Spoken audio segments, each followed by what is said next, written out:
Legal, agora no Brasil ficou mais difícil de crescer, não só na economia, na academia também. E agora tem deputado querendo proibir joguinho.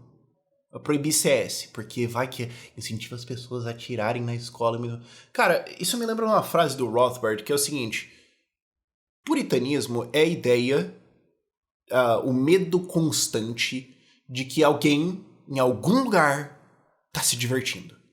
Vamos lá.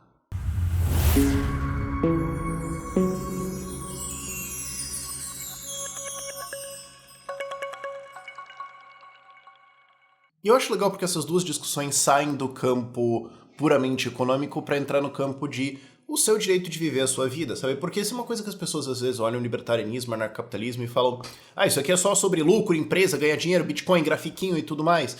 E é bom, tá? Quando você tem um nome como anarcocapitalismo, ok, é compreensível que as pessoas entendam isso. E tem um monte de economista no movimento, então tá ok. Compreensível que as pessoas achem sobre isso. Mas não! Libertarianismo é sobre o seu direito de viver a sua vida como você quiser, inclusive fazer coisas que podem não ser muito boas para sua vida, mas é a sua vida, contanto que você não agrida os outros. Por quê? Porque a vida é sua. Isso é uma coisa importante de entender sobre a defesa de um Estado. De certa forma, em algum momento, alguém que defende Estado vai alegar que, de alguma maneira, ele é dono de você. De alguma maneira ele vai dizer assim, não, eu tenho, no fim das contas, autoridade para cancelar uma decisão sua como se eu fosse teu pai, o teu chefe no trabalho, e eu cancelo uma decisão sua, ou teu dono. Tipo, meu cachorro, ele não vai fazer isso, alguma coisa assim. A primeira foi a decisão do CFM, Conselho Federal de Medicina, de proibir médicos de receitar anabolizantes para fins estéticos. Isso aí saiu essa semana e, cara, os argumentos de assim, mas vai fazer mal e tudo mais, porque, poxa, o uso de anabolizantes faz mal para as pessoas. Sim. Sim. Encontra um maromber, encontra um bíceps acima de 25 centímetros, que vai falar que bomba não tem efeito deletério. Vai. Quero ver. Mas é uma escolha do cara. E assim, mas faz mal pra você. Imagina se a gente levasse esse argumento a sério. Imagina se esse argumento fosse assim, um argumento para, de fato, proibir as coisas ou impedir e tudo mais. O que ia sobrar? A gente ia ter que ter um Ministério do Exercício e do Esporte para obrigar as pessoas a terem práticas de saúde. Porque assim, ser sedentário faz mal pra você. Comer errado faz mal pra você. Dormir mal faz mal pra você. Então agora vai ter que ter o Ministério do Soninho. 10 horas, bate na porta de todo mundo. Caminha. Dormir. Acordar 6 horas. Pagar imposto pra pagar os móveis do Lula lá no palácio. Comprou quase 50 mil reais num sofá. Vamos lá. É isso. Mas Rafael, aí você exagera. Aonde que é a linha? Porque se o argumento faz mal pra você, aonde que é a linha do aqui você pode e aqui você não pode? Onde é que a gente para? Você precisa ter uma linha clara, porque senão vão forçar isso cada vez mais. O ponto é que sim, existem vários comportamentos que não são benéficos à sua saúde ou à sua edificação como um grande intelectual da sociedade, tipo ir tomar uma. Vocês querem proibir isso também? E aí eu invoco aquele grande sociólogo, um dos caras que mais entende de brasileiro no Brasil, e isso aqui eu tô falando sério, isso aqui é um dos caras que mais entende da sociedade brasileira, da mentalidade do brasileiro mediano, o Zeca Pagodinho, que falou, se eu quiser beber eu bebo, se eu quiser fumar eu fumo. Pago tudo que eu consumo com sorte do meu emprego. Tá aí uma frase extremamente libertária, cara. O direito de decidir coisas sobre o seu corpo, a sua vida, cabe a você e não a outras pessoas. Você pode pedir conselhos, você pode pedir ajuda, você pode pedir orientação. E as pessoas também não devem ser obrigadas a tolerar isso, porque às vezes a gente fala isso e alguém fala assim, mas então você é a favor da legalização de drogas? Sim. Então eu tenho que achar bonito. Eu tenho que achar bonito. Eu sempre lembro do abestado do Nando Moura, fazendo o argumento de que, então, se eu for um pai e minha filha tá usando, tipo, heroína no meu colo, eu tenho que achar legal. Não, pô! Não, você não tem que achar isso legal. Não, obrigado. Não é isso que eu tô dizendo. Você pode também querer retirar as pessoas que fazem isso da sua vida, você pode também querer discriminar essas coisas. É a sua vida, você também não é obrigado a se associar. Mas o ponto é que o corpo é seu. E aí vem o CFM e proíbe isso. Ah, mas Rafael, mas não tá proibindo o uso, consumo, etc. Você tá proibindo médicos de receitarem. Mas...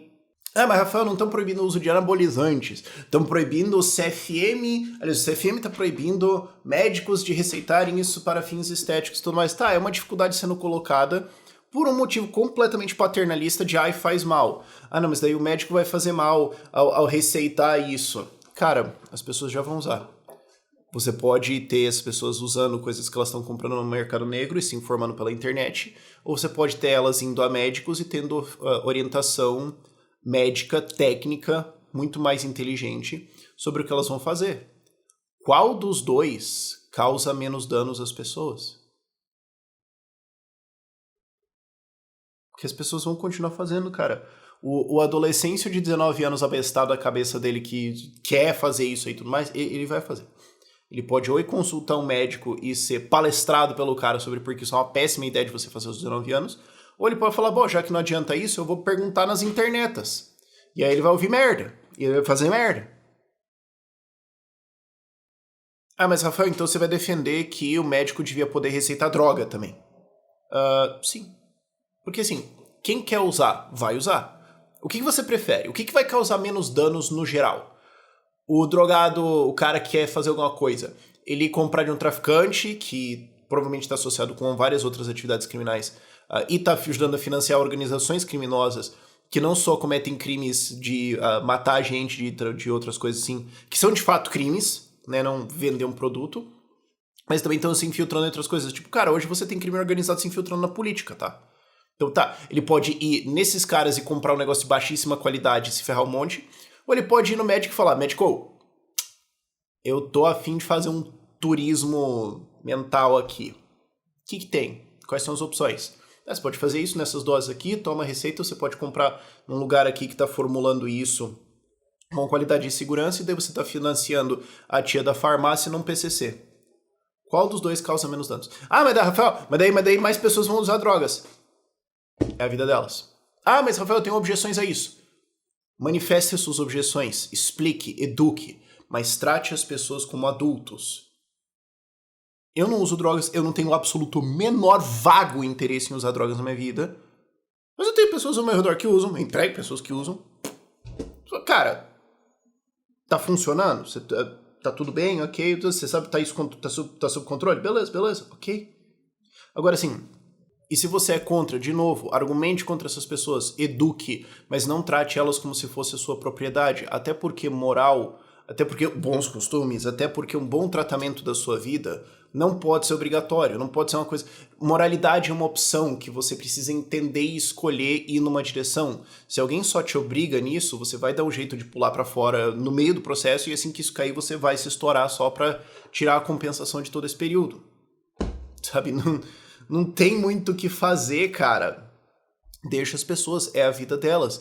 E se você acha que existem problemas com o uso de drogas ou de anabolizantes, ou seja lá o que for, porque as pessoas estão completando algum vazio existencial na vida delas, então levanta desta porcaria desse sofá e começa a instruir pessoas sobre como viver a vida de uma maneira positiva. Mas não vai querer chamar Estado para regular isso. E outra, não, mas é que, Rafael, o CFM é só um órgão de regulação, ele não é o Estado. Na prática ele é, porque ele é um órgão monopolista obrigatório. Então não só não pode ter competição, você é obrigado a comprar o serviço do CFM. Notem, eu não estou dizendo que no Ancapistão não existiria alguma entidade que regula o trabalho de médicos. Eu acho que faz sentido ter. Eu acho que hospitais, eu acho que clínicas, eu acho que seguros exigiriam que, para que um médico trabalhe lá, de alguma forma ele tem que responder a algum corpo, ele tem que seguir certas regras e tudo mais. Isso faz sentido na minha cabeça. Só que aí existe um salto entre isso para um órgão que fiscaliza todos os médicos de maneira monopolista e obrigatória. Porque isso não gera nenhum incentivo positivo para a regulação.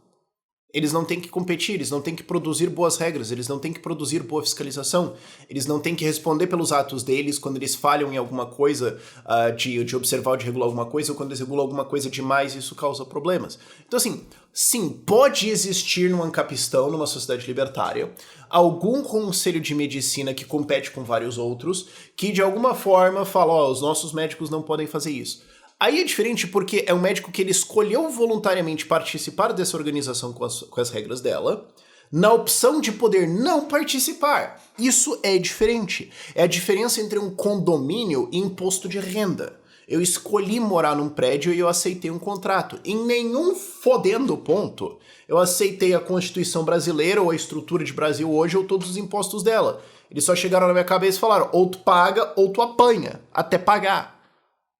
Existe uma diferença. É a diferença entre sexo e estupro.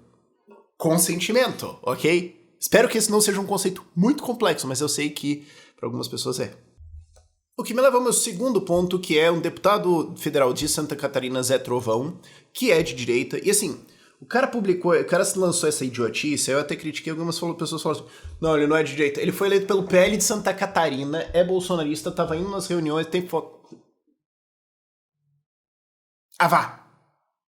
Um deputado de direita, o Zé Trovão, bolsonarista, foi lá e falou assim, vamos proibir joguinho eletrônico de tiro, porque tá incentivando tiroteio nas escolas.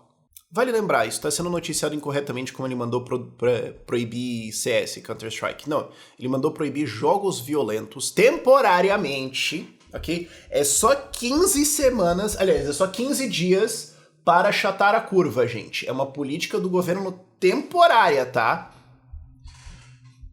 Ele quer proibir temporariamente jogos violentos no Brasil até que se investigue os motivos do maluco que atacou o negócio lá em Blumenau, a escola lá em Blumenau, porque suspeita-se boato de que ele jogava videogame. Até aí todo homem da idade dele provavelmente joga, né, cara? Então assim, talvez que um crime é cometido, será que nós vamos... E assim, não existe nenhuma conexão, tá? Já fizeram estudo atrás de estudo quando começou essa história de school shootings nos Estados Unidos e não tem a menor puta vaga correlação entre jogos violentos e cometer atos violentos. Não existe. Até porque, imagina assim, se existisse, cara, o mundo tá ferrado, porque olha a quantidade de gente que tá jogando esses jogos em relação a 20 ou 30 anos atrás. Cara, a gente já tá saindo em briga de faca na rua. A gente ia sair... Sabe, quando o Mortal Kombat saiu, mano, ia ser briga coletiva, tipo, na rua, assim, amplamente. Vikings. Nossa, porque, não, se jogar o jogo pode fazer, acho que assistir séries também. Então, quando saiu Vikings ou quando saiu Game of Thrones, meu Deus, batalha campal nas praças da cidade. Ia ser isso que ia acontecer. Mas não é o que acontece. O que acontece é que existem doidos, mas sempre tem a galera que fala assim, não, mas tem essa galera que tá jogando esses joguinhos de violência que eu não gosto aí agora eu posso aproveitar agora pra ir lá e proibir isso. Deixa os caras jogar esse negócio. Deixa os caras. Qual o problema? E vamos fazer o argumento ainda mais complicado. Mesmo se, digamos que existe uma chance 3% maior de alguém jogar um jogo violento e cometer um atentado desses. Vamos dar uma invertida no argumento para você ver como que um deputado bolsonarista de Santa Catarina não concordaria com o próprio argumento dele. Digamos que existe uma chance 3% maior de você ter uma arma e você cometer um crime. Armas devem ser proibidas? Porque assim, você ter uma arma de fogo facilita para você cometer um crime com uma arma de fogo. Não quer dizer que você vai, mas facilita. Ou pode, de alguma forma, aumentar a propensão e tudo mais. Eu sempre faço esse argumento com armas. Tipo, mesmo que os dados estatísticos fossem mesmo mais armas, mais crimes, eu ainda assim defenderia livre armamento. Eu defenderia que você deveria ser capaz de comprar 4 metralhadoras e sair na rua se você quisesse com elas, contanto que você não atire em ninguém que não mereça. Importante qualificar isso. Mas é o argumento do risco. Ah, não, mas é que armas são um risco. Dirigir rápido pode ser um risco. Ou usar anabolizantes pode ser um risco. Ou pular de paraquedas pode ser um risco. Várias coisas que você pode fazer podem ser um risco. Sim. Mesmo se fosse. Então nós vamos punir todas as pessoas e toda a indústria porque uma pessoa pode possivelmente fazer alguma coisa? Eu tenho uma ideia diferente. Mete bala no vagabundo. Não é um conceito complexo. Quando o cara vai lá e faz, gere um envenenamento de chumbo extremamente intenso. Agora, o que as outras todas pessoas, dezenas de milhões de pessoas no Brasil que jogam todos esses jogos têm a ver com isso? E se a gente começar a correlacionar essas coisas, nós vamos proibir isso também? De novo, cara, puritanismo é a ideia de que em algum lugar alguém... É a ideia fóbica de que em algum lugar alguém tá se divertindo. Então, todas as coisas que alguém pode fazer que podem se divertir de alguma forma, mas que podem minimamente levar a algum outro comportamento vão, então, ter que ser proibidas, é isso? E qual que vai ser o poder dos ministérios para então mapear, estudar e regular todas essas coisas? Imagina o tamanho da ditadura para ser isso, cara. Como é que a sociedade ia ficar, cara? É por isso que eu falo que libertarianismo é uma doutrina de, no fim das contas, respeito pelos outros. Você respeitar a vida do outro, é dele. Ele pode tomar decisões erradas, assim como eu posso também. Ele não é mais inteligente ou menos inteligente do que eu. Tá, talvez a pessoa seja um pouquinho, existem variações e tudo mais, mas assim, nós dois somos igualmente suscetíveis ao erro, e pessoas extremamente inteligentes também cometem erros extremamente básicos. Olha o Meta, o quanto ele investiu no metaverso, aquela coisa completamente maluca, sabe? Pessoas cometem erros, pessoas podem se enganar, e as pessoas têm os mesmos direitos. Eu tenho tanto direito à minha liberdade da minha vida quanto você tem direito à sua. Então, eu preciso respeitar os outros se eu vou exigir o respeito deles à minha vida. Eu preciso respeitar a liberdade do outro, fazer o que ele quiser com o corpo dele, se eu quero exigir dele a liberdade de eu poder fazer o que eu quiser com o meu, ou de eu poder fazer o que eu quiser com a minha carreira, por exemplo. Porque vai que eu quero estudar alguma coisa, ou eu quero fazer alguma coisa, algum trabalho que você considera que não é tão produtivo, vai que eu quero, sei lá, ser músico e você realmente acha que seria melhor para a sociedade que eu seja médico. É a minha escolha. Só que se eu quero ter a minha vida, se eu quero poder invocar o direito de eu ficar em paz, eu tenho que conceder esse direito às outras pessoas. Porque senão eu tô dizendo que é um direito, mas que eu tenho e os outros não, e isso não é um direito, cara. Enfim, por esse vídeo é isso.